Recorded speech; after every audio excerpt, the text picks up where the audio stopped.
আজিৰ প্ৰশ্নটো হ'ল 18 বছৰ পাৰ নোহোৱাকৈ কোনো ল'ৰা ছোৱালীয়ে প্ৰেমত পৰা উচিত নে অনুচিত? প্ৰেমত পৰাৰ প্ৰকৃত বয়স কি?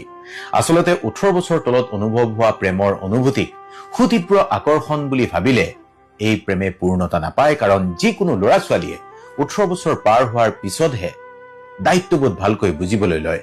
দায়িত্ববোধ বুজি পোৱাৰ কাৰণেই জীৱন আৰু কেৰিয়াৰ সম্পৰ্কত এক দমোজাত থাকে। এই সময়ত কাৰোবাৰ প্ৰতি অনুভৱ কৰা অত্যধিক আকৰ্ষণে নিজৰ লক্ষ্য উদ্দেশ্যৰ পৰা নিজকে বিচ্যুত কৰিব পাৰে। সেই কাৰণেই সঁচা অৰ্থত প্ৰেম কৰাৰ বয়স 18 বছৰো নহয়। আচলতে 20 বছৰমান হোৱাৰ পিছতহে এজন ল'ৰা বা এজনী ছোৱালীয়ে কিছু স্থিৰতা লাভ কৰে, মানসিক স্থিৰতা, কেৰিয়াৰেও এটা গতি ল'বলৈ লয়, আৱেগিক মানসিক পৰিপক্কতা আহিবলৈ লয়। আৰু তেতিয়া কাৰোবাক প্ৰেম নিবেদন কৰা বা প্ৰেমৰ প্ৰস্তাৱ গ্ৰহণ কৰাটো অস্বাভাৱিক হ'ব নোৱাৰে।